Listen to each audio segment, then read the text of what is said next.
nes pati dirbu jau, kaip čia, net pasakyčiau, ne 5 metų, o daugiau tiek informacinių sistemų audito, tiek informacijos saugos valdymo srityje.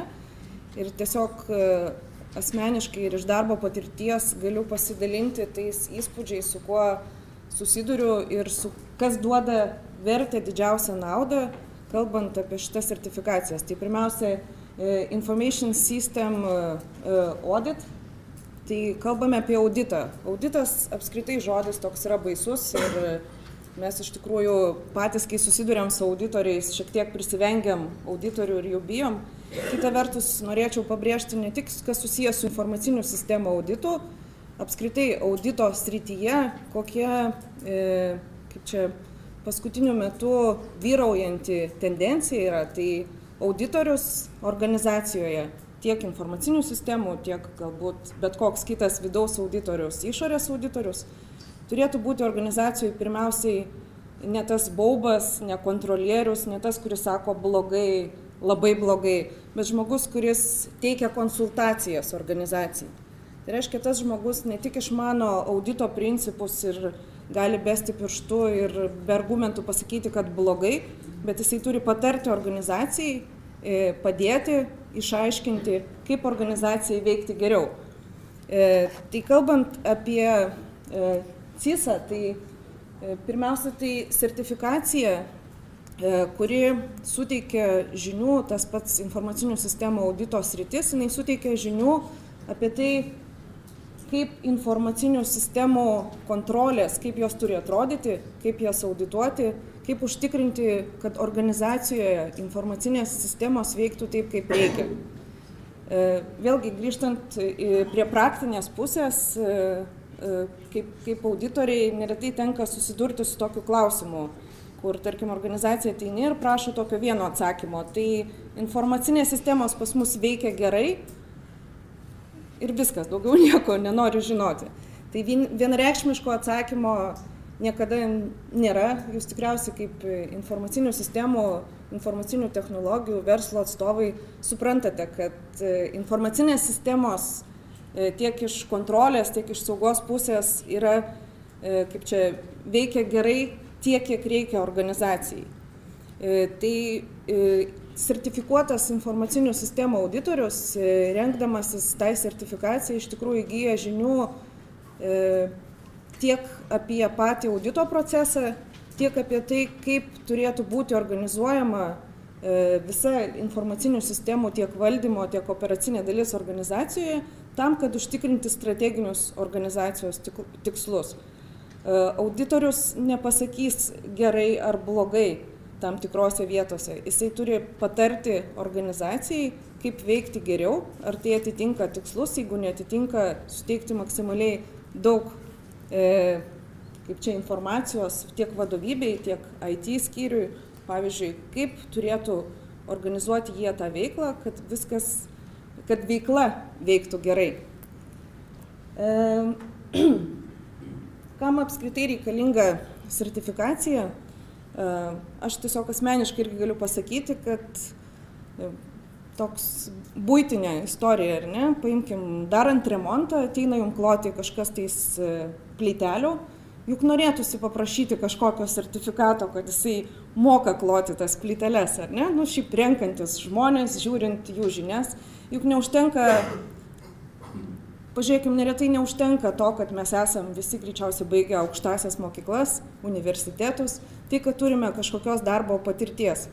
Tai žiūrint iš sertifikacijos pusės, tas CISA sertifikatas iš tikrųjų parodo tą vertę, parodo, kad žmogus iš tikrųjų išmano tuos procesus ir turi žinių ir gali duoti vertę organizacijai.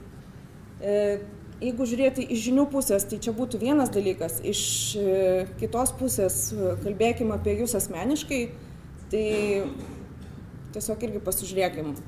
Kiekvienas, kas turi kažkokį tai sertifikatą, jisai jau rinkoje, ar ne, darbdavių yra vertinamas geriau.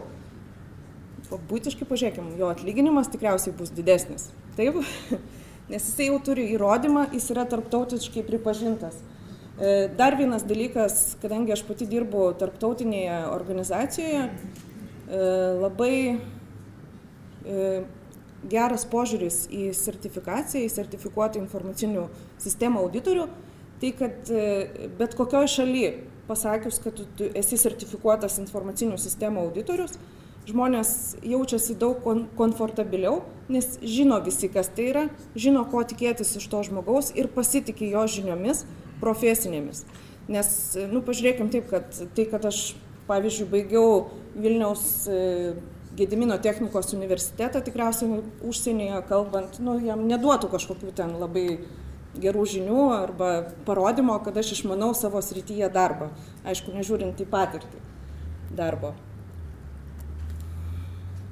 Tai aš čia jau šiek tiek pašnekėjau, kam reikėtų vis dėlto, kodėl reikia tos sertifikacijos. Tai pirmiausia, kiekviena organizacija šiais laikais dirba su IT, su informaciniam sistemom ir tie bendri principai, kurių apmoko, tarkim, yra metodinė ta medžiaga, kuri moko, kaip tapti informacinių sistemų auditorių, kokius principus reikia taikyti, tai vis dėlto įrodo, kad galima tas žinias taikyti kiekvienoje organizacijoje. Ir kaip jau minėjau, kiekvienam žmogui tikriausiai asmeniškai labai malonu įrašyti kažkokius titulus. Aš galbūt pajokausiu čia, aš kaip moteris dirbanti IT srityje, iš tikrųjų kartais jaučiu dar pridėtinę vertę prie to, kad aš galiu prisirašyti tam tikras raideles prie savo pavardės, nes šituo atveju šiek tiek požiūris kitoks, nes teko savo praktikoje susidurti su situacijomis, kol, reiškia, nepristatai, kad esi sertifikuotas informacinių sistemų auditorius, žmonės ne visada rimtai kalbasi, leidžiasi kažkokias rimtas kalbas, tuo tarpu šita sertifikacija iš tikrųjų duoda tiek asmeninę, tiek profesinę naudą. Aš tiesiog dalinuosi savo asmeninę patirtimi ilgametę, su kuo teko susidurti. Vėlgi galima grįžti prie tų pagrindinių dalykų. Tai apart to, kad iš tikrųjų buvimas sertifikuotų informacinių sistemų auditorium duoda jums pridėtinę vertę siekiant karjeros, būti pripažintam pasaulyje, tai pirmiausia, norėčiau dar pabrėžti tai, kad tai, kas apibrėžta metodinėje medžiagoje ir ko reikalaujama iš žinių srities būnant informacinių sistemų auditorium, tai iš tikrųjų tos žinios yra labai išsamios ir jos apima, mes šiek tiek perėsim per pagrindinės sritis, bet noriu pabrėžti, kad pats audito procesas yra tik tai nedidelė dalis, o visa kita yra susijęs su IT valdymu, su organizacijos valdymu ir bendraisiais tais dalykais, ką turi auditorius išmanyti, tam, kad jisai duotų, kaip minėjau, tą konsultacinę pridėtinę vertę organizacijai. Čia šitą skaidrę su įvairiais skaičiukais matėte pristatant ir kitas sertifikacijas. Tai grįžtant prie to, kad didžioji dalis žinių, kurių reikalaujama iš informacinių sistemų auditoriaus, yra susijusi su veiklos procesais, su IT procesais, tai iš tikrųjų duoda vėlgi karjeros galimybės tiem žmonėm, kurie išmano tas sritis ir jos yra iš tikrųjų susijusios su platesnė sritim negu IT. Tai reiškia žmogus, kuris išmano procesus ir IT, kuris IT neatsiejama kiekvienos veiklos dalis, jis įgauna platesnį požiūrį ir gali jį taikyti darbe.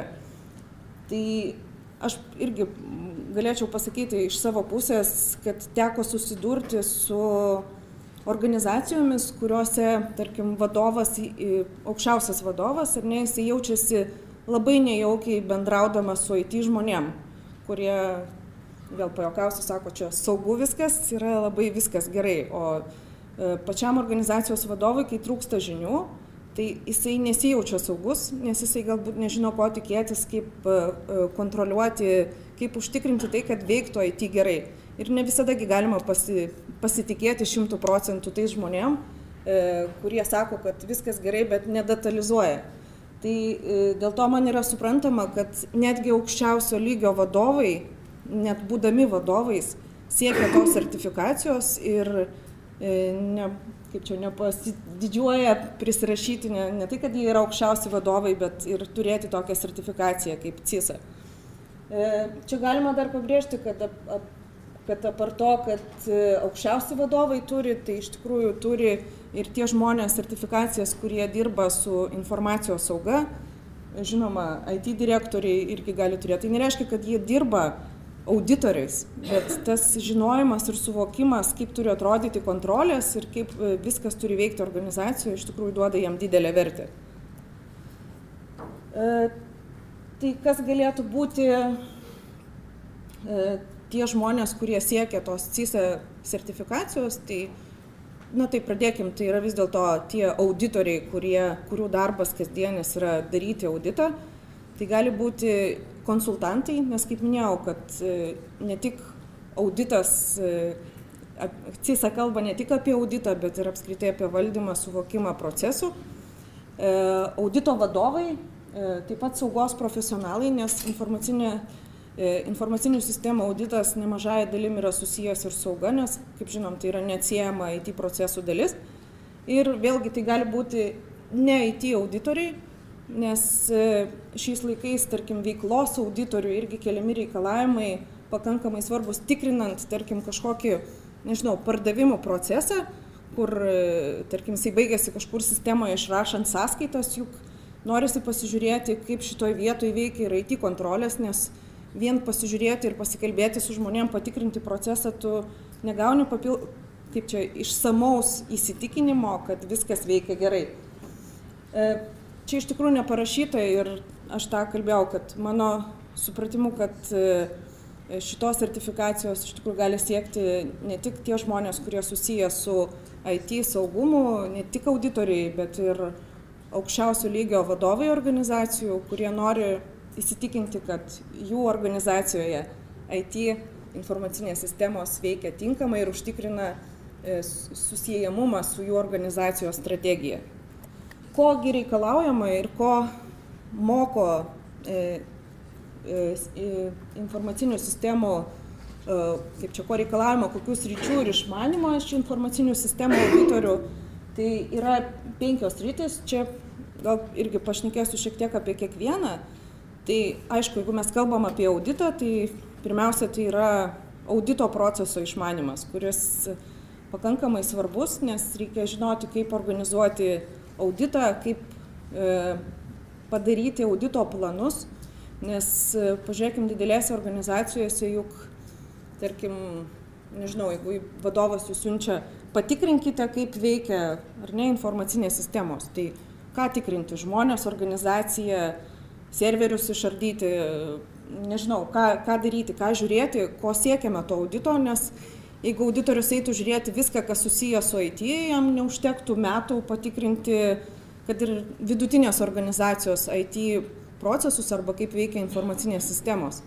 Tai jau kolegos kalbėjo apie rizikos valdymą ir kiek tai yra svarbu, kad visur dabar akcentuojamas rizikos valdymas. Tai kalbant apie audito procesą, kaip minėjau, jeigu auditoriai vis daugiau šių reikalavimo konsultacinių dalykų, tai iš auditoriaus vis daugiau reikalaujama ir minimas tas žodis kaip rizikos valdymas.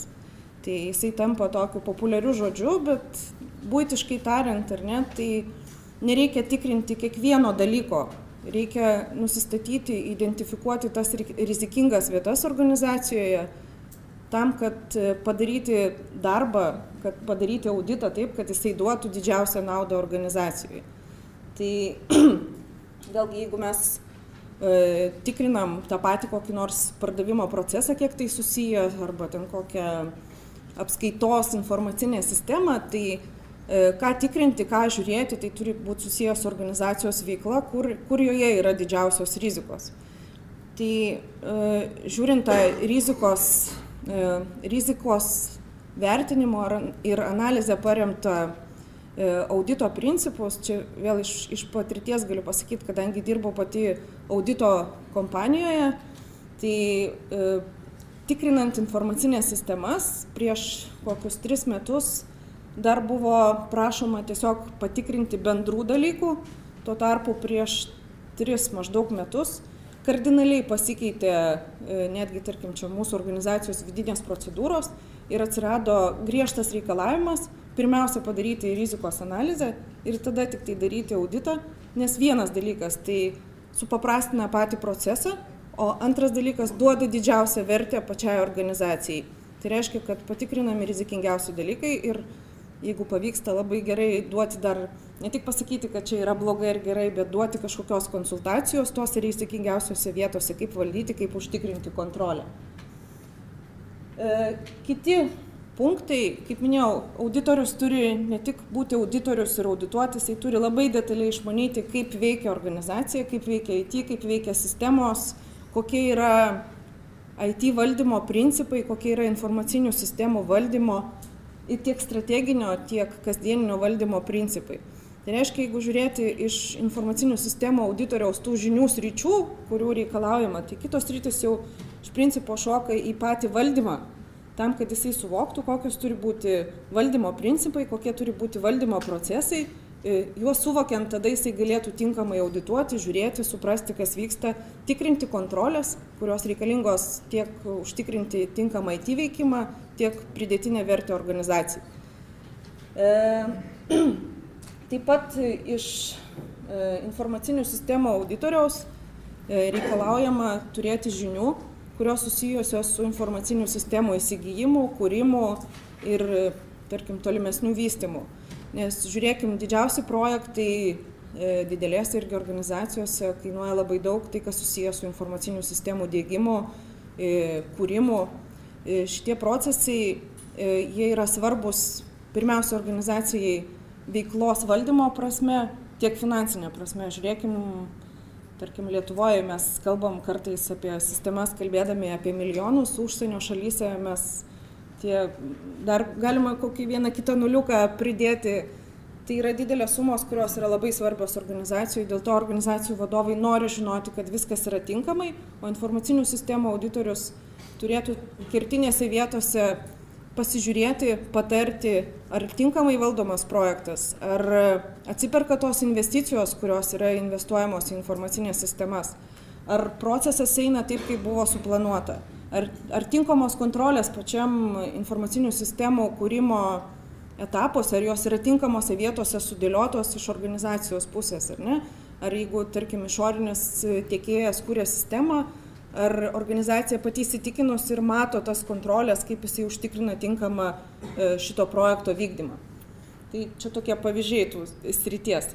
Vėlgi, reikėtų sugrįžti prie to, kad mes vis tiek kalbam apie auditorių, tai tarkim, kiekvienoje šitoje srityje prie tų pagrindinių valdymo principų yra akcentuojamos tos kontrolės ir rizikos, kurios gali atsirasti tam tikrose vietose ir kaip informacinių sistemų auditorius galėtų patikrinti, pasižiūrėti, įvertinti šitų procesų tinkamumą. Kitos dvi sritis tai yra informacinių sistemų operacijos, palaikymas, priežiūra. Tai yra kasdienės operacijos, su kuriomis mes susidurėm savo organizacijose iš IT pusės, ar ne, tai ką matome kiekvieną dieną. Tai vėl informacinių sistemų auditorius turėtų išmanyti, kaip tie procesai veikia, vėlgi kokios yra pagrindinės kontrolės.